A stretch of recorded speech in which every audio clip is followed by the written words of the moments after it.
I'm making a retro horror game in space where you have a hacking device that goes beep boop, a messed up right hand that can pull you off, pull things off of walls and whatever, and these cool computer screens you can just walk up to interact with, finally giving you the ability to be a bro and delete your dead coworkers' search history. When it comes to making this game, I think I've spent the most time on just doors. The doors in this game have had more character progression through development than your average anime protagonist goes through in 10 seasons of whatever, I don't know, I don't watch anime. Anyways, now the doors no longer have a delay after being told to do your bidding. I've beat them into submission. I changed some parameters and values in their animator components so that they finally behave like a good door should.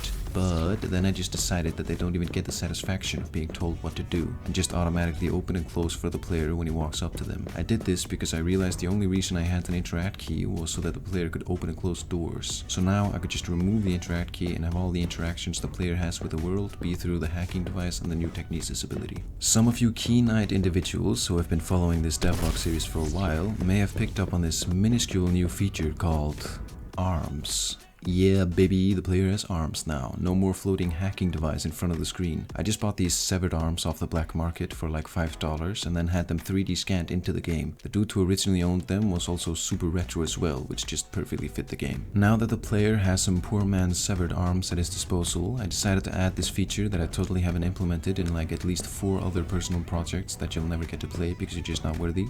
And that feature is, you guessed it, Technesis. What's Technesis, you ask? Imagine telekinesis, but insert the word tech at the front.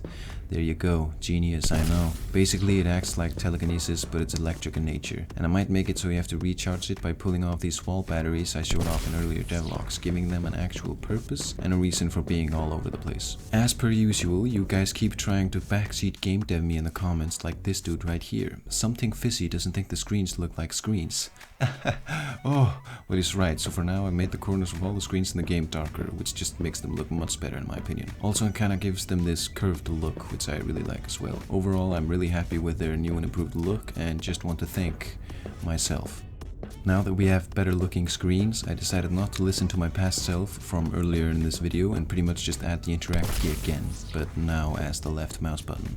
Because I wanted to add these cool ass in-world computers that the player could just walk up to and interact with. The cursor on the screen just following where the player is looking, and then he can click buttons or whatever. Now I have these 3 super versatile mechanics that allow me to add a lot of meat to the game without too much work. The hacking device can do pretty much anything I want it to. The Technesis ability allows me to add all sorts of weapons that don't require any new animations in the form of throwables. And the computers are the cherry on top, where I can use them for reading emails, controlling all sorts of unique machinery, or accessing in-game upgrades or store menus. The UI is hardly final, but the first thing I used the new computers for was being able to read emails, which allows me to communicate more directly to the player, and it also just helps adding world building. Most recently I made the first version of the biopod. The look is not at all final, I'm just focusing on functionality at the moment. The weird sliding door thing is pretty cool though. The pod kinda acts like a healing station, respawn station, and a fast travel point. It also allows you to quit the game while still keeping your body for when you return, since you discard your body when you quit the game outside of a biopod. Right now there's not really any punishment for discarding your body. You'll just respawn at the last biopod you used. It's more or less just an immersion thing and for a lore reason. I do plan on adding an achievement for finishing the game using only one body though,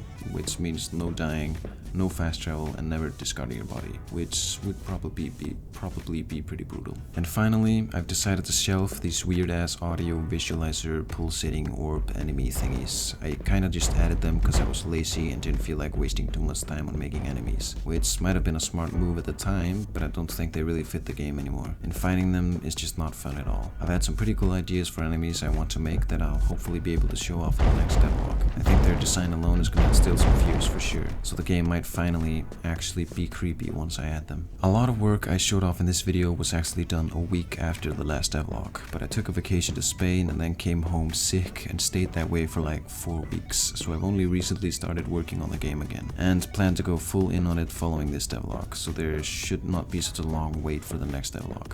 Make sure to like and subscribe if you don't want to miss out on the next one. See ya!